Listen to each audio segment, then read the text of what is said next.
Okay, folks, welcome to Volume 5 of the Inner Circle Traders Market Maker Collection. Okay, in this installment, we're going to be dealing with more insights as it relates to institutional order flow and specifically on mitigation blocks.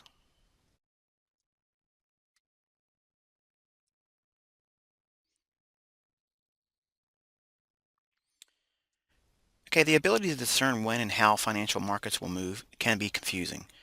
Now, there is a fundamental point that first must be understood concerning price on any asset class. This foundation is that large financial entities such as central banks, private institutions, and companies have a large influence on the action seen in price. Institutional order flow is the concept that we analyze the market structure and environment with on any asset class that we elect to speculate in. Now, before we lean on the tenets of traditional and technical analysis, we first must determine who would benefit from such a price action, move up or down. We will be covering some of those concepts I've employed at the time of this presentation over the last 2 decades. Some of this material may unsettle you. Some might shock your treasured opinions on how the marketplace trades in what appears to be a free marketplace. I make no apologies for telling you the hard truth and how it plays out daily in the market. Okay, understanding ICT institutional order flow. Now, when we talk about institutional order flow, it really it's been a little bit of a challenge as it relates to dissecting it in a way where you guys can understand it. Uh, when you're only exposed to the retail side of it, it's a little difficult to you know come away from the charts from just outside of indicator-based in analysis or input into your own trading plan. But when you look at institutional order flow, as I like to refer to it in all of my material, I made it in such a way in this presentation to break it down into 4 major spectrums. Okay, the first obviously is understanding that when we look at price, we are not looking at the retail universe moving price. Again, it's deep pockets that make these markets move, and we want to basically looking at the market when these individuals or entities come to the marketplace to take a trade.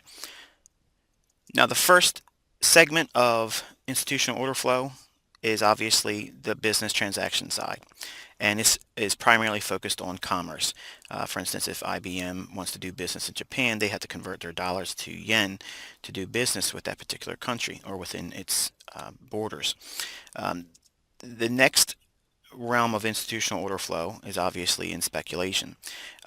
We like to see a neutralization of speculators in the marketplace because as we discussed in the previous module in this series, we understand that stop runs and raids on stop loss orders can produce a injection of volatility that we like to use to fuel our trades.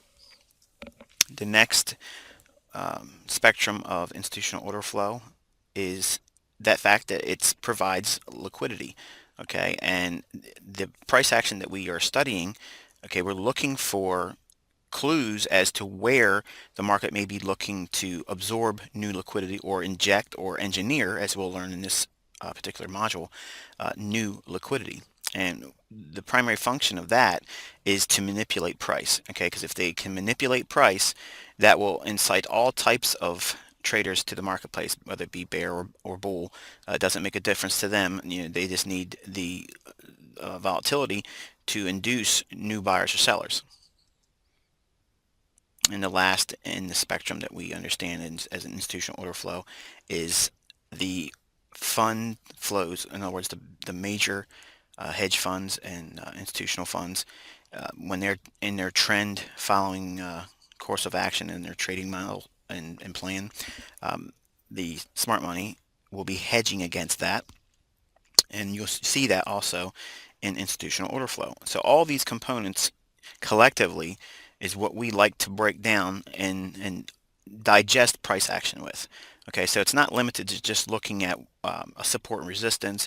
It's not limited to just looking at an ICT optimal trade entry pattern or ICT reflection or any of that. It's not even um, important without having the understanding of why should the price move and what institutional basis is behind the supposed move that you're looking to partake in.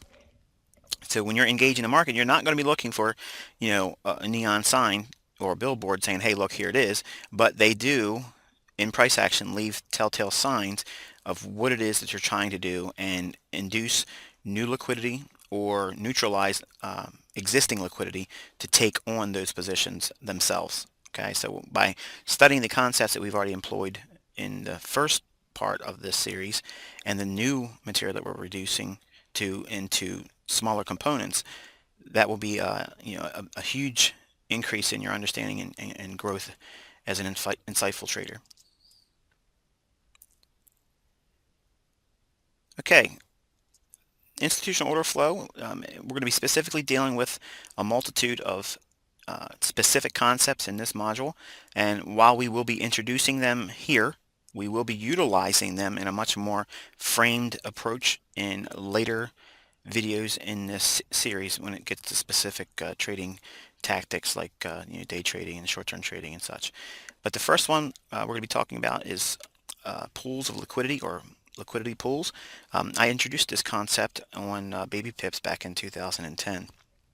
And if you've followed me for a number of years, I talked about how above previous highs and lows and previous daily highs and lows, there will be pools of liquidity that they'll many times reach into to draw new traders in or pull them out of existing positions to facilitate new price swings. And we're going to talk in a little bit more detail about that and how it is useful to us in institutional order flow. And we're going to talk about voids of liquidity. Okay, when price action is very thin, okay, it creates a liquidity void, and what will happen is that insight is very, very useful to us, especially if we have a directional premise, because we will not be chasing that price action, but we will be utilizing it to frame a future trade should certain components fall into place, and we'll discuss that second in this series installment. We're going to talk about injecting liquidity. How do market makers do that? What's the function behind them injecting new liquidity? And we're going to be talking about neutralizing open float, and we're going to talk specifically what about float and what is it, and neutralizing pending float. We're going to show the idea how market makers engineer liquidity, okay, and more or less it's almost like remote control for retail traders and less informed traders, how they can basically steer them into taking a trade that's really in the wrong side of the marketplace. And controlling the board, how the market makers control the entire FX universe by controlling the majors. Okay, and crouching outside the order block.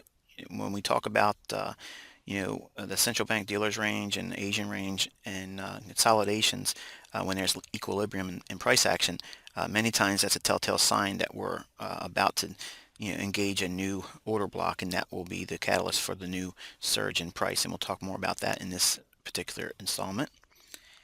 And obviously the central bank dealers range, as I just commented on.